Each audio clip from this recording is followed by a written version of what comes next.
نحمده ونصلي على رسوله الكريم أما بعد بسم الله الرحمن الرحيم مرحبا بكم في لقاء جديد من لقاءات دروس اللغة العربية تحت إشراف أكاديمية الجوهري. درسنا اليوم أيضا متعلق حول التعارف.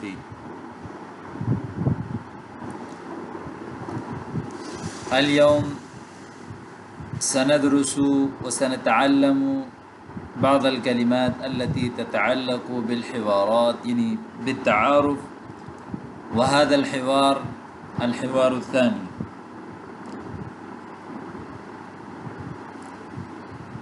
حوار بمعنى وهذا من حاور يحاور محاورة بمعنى جاوبه، وكذلك إذا جادله، وإذا يعني إذا تكلم أحدا. مثلا قال الله تبارك وتعالى في كلامه المجيد قال له صاحبه وهو يحاوره يعني وهو يتكلم. وكذلك مثلا يقال حاوره في موضوع مهم، وكذلك ناقش، وكذلك يعني المحادثة. كل هذه الأشياء نفس الشيء يعني بمعنى التكلم. نبدأ على بركة الله تعالى. مرحبا بالأخ الفاضل. الفاضل هذا يعني كلمة مؤدبة، مكرم، معزز. مرحبا بالأخ الفاضل، أهلا وسهلا وحيا بالأخ الكريم. أهلا وسهلا وحيا بالأخ الكريم. هناك كلمة حيا، هذا يعني هذه كلمة حيا من التحية. حي يحيي تحية من باب يعني من باب تفعيل، بمعنى حياه الله يعني أبقاه. وكذلك التحية يقال للسلام، مثلا حي كل طالب، وكذلك يقال حي كل رجل لقيته. وكذلك ومنه كلمة أخرى حياة، هذا حيا، وهناك كلمة حياة وهو يعني وهذه الكلمة من حي يحيى حياة من باب السمع يسمع، بمعنى عاش.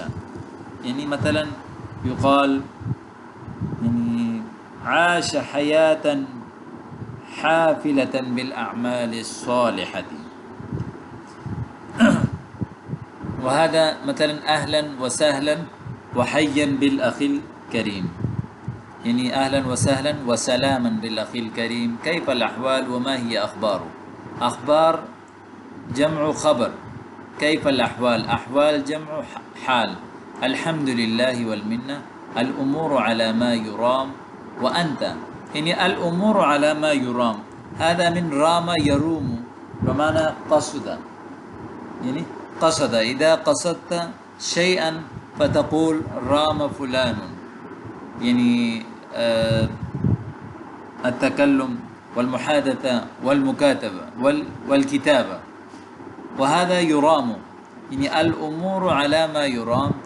وهذا التعبير يستعمل حينما تقول يعني هر چیز پرفیکٹ ہے. مثلا تقول كيف الأحوال، والجواب الأمور على ما يرام، الدروس على ما يرام، وكذلك التعليم على ما يرام، الأحوال على ما يرام، وكذلك مثلا كل شيء على ما يرام. وأنت بمعنى يعني كيف الأحوال وما هي أخباره. وللمذكر وللمؤنث كيف الأحوال وما هي أخبارك، الحمد لله والمنة، الأمور على ما يرام. وأنت یعنی الامور علی ما یرام، یہ ایک بہت خوبصورت تعبیر ہے جسے کہتے ہیں کہ بھئی ہر چیز پرفیکٹ ہے. اور یہاں پر ایک بات اور بھی یاد رکھیں کہ عموماً ساتھی عربی سیکھتے ہوئے جو ہے وہ ترجمے کا سہارا لیتے ہیں. ترجمہ بالکل نہیں ہوتا. اس کو یاد رکھیں کہ ہم جیسے اردو پشتو بولتے ہیں تو اگر ہم اردو بولیں گے تو پشتو کا ترجمہ اردو میں کرتے ہیں، حالانکہ ایسا نہیں ہے۔ ہر زبان کا اپنے ایک استعمال کا طریقہ ہے، اپنے ایک تکلم کا طریقہ ہے، اسی انداز سے آپ اس زبان کو بولیں گے اور لکھیں گے۔ دوسری زبان میں اس کا صرف آپ کو مفہوم سمجھایا جاتا ہے، جیسے ہم کہتے ہیں نا بھائی سب چیز پرفیکٹ ہے، تو اس کو عربی میں کہتے ہیں الامور علی ما یرام، حالانکہ اگر لفظی معنی دیکھیں تو اس کا بالکل الگ ہوگا۔ علی بمعنی پر، امور بمعنی امر، حکم، معاملہ، یرام یعنی جس طرح قصد کیا گیا، یعنی تمام معاملات اسی پر ہیں جس طرح کی قصد کیا گیا ہے، اس طرح کا۔ لیکن جب کہ اصلی کہ بھائی ہر چیز پرفیکٹ ہے۔ وَأَنْتَ الحمد للہ والشکر کل شیء علی التمام، کل شیء علی التمام، یہ دونوں تعبیر ایک ہی ہیں، ایک ہی مفہوم ہے کہ بھائی ہر چیز پرفیکٹ ہے۔ کل شیء علی التمام۔ لطفاً هل لي ان اتعرف على اسمك، لطفاً، لطفاً یعنی من باب نصر ینصر، لطف یلطف، لطفاً بمعنی یعنی عامله بلطف، یا رفق به، رفق به یعنی کسی کے ساتھ نرمی کرنا، معذرت کے ساتھ۔ هل لي ان اتعرف على اسمك، کیا میں آپ کا نام جان سکتا ہوں؟ تعرف یتعرف، تعرفا جاننا، تعرف على اسمه، تعرف على عمله، تعرف على ذلك، یعنی هل لي ان اتعرف على اسمك، هل لي ان اتعرف على اسمك وللمؤنث بكل سرور، اسمي عبد الله، انعم واکرم بهذا الاسم، انعم واکرم بهذا الاسم، یعنی اس نام کے ساتھ آپ عزت کے ساتھ، اکرام کے ساتھ رہیں۔ یہ ایک دعائیہ کلمہ ہوتا ہے کہ بھئی آپ کا نام، آپ اس نام کے ساتھ بڑی شان و شوکت کے ساتھ رہیں، انعام کرنا، اکرام کرنا۔ انعم واکرم بهذا الاسم، اشکرک وهذا من طیب اخلاقی، اشکرک وهذا من طیب اخلاقک، یعنی میں آپ کا شکریہ ادا کرتا ہوں، یہ آپ کے اچھے اخلاق میں سے ہیں۔ وهذا من طیب اخلاقک، هذا من طاب یطیب طیبا، یعنی باب ضرب یضرب سے ہے، اس کا معنی ہے یعنی اچھا ہونا، یعنی طیب اسی سے ہے۔ وهذا من طیب اخلاقک، یہ آپ کے اچھے اخلاق میں سے ہیں۔ هل لك ان تعرفنا على اسمك، هذا من عرف يعرف التعریف، یعنی کسی کو واضح کر دینا، کسی چیز کی وضاحت کرنا، کیا آپ ہمیں ہمارے سامنے یعنی ہمیں اپنا نام بتا سکتے ہیں؟ تو اس کے لیے عربی میں خوبصورت تعبیر ہے، هل لك ان تعرفنا على اسمك، هذا ممکن تستطيع ان تقول ما اسمك، ولكن هذه يعني كلمة مؤدبة، هذه جملة مؤدبة، هل لك ان تعرفنا على اسمك، لما لا يا اخي، لما لا، کیوں نہیں؟ بكل رحابة صدر اخوك في الله، بكل رحابة صدر یعنی مکمل، هذا من رحابة یعنی رحب یرحب رحابة بمعنى اتسع، یعنی بكل اتساع صدر انا اخوك في الله، مثلا عاطف جوہری۔ عاشت الاسماء، عاشت الاسماء یعنی زندہ رہے آپ کا نام، یعنی نام زندہ رہیں، زندہ باد۔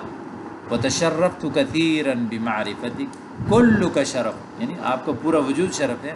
بل انا الذي تشرفت بمعرفتك، بلکہ مجھے آپ کی جان پہچان سے شرف حاصل ہوا۔ سمحا من ایت مدینتنا، سمحا لطفا معذرتا کسی سے ریکویسٹ کرنے کے، فی الاصل من مدینتی مثلا کراتشی فی اقلیم سندھ، وادرس هنا واتعلم هنا، هذا من درس يدرس بمعنى تعلم يتعلم۔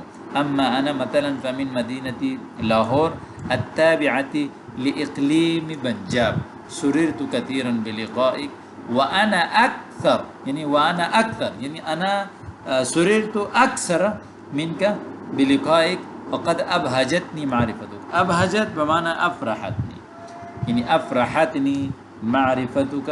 وكذلك هذا يقول نلتقي على خير ان شاء الله في امان الله، نلتقي التقى يلتقي التقاء بمعنى ملاقات کرنا، یعنی لقي يلقى، یعنی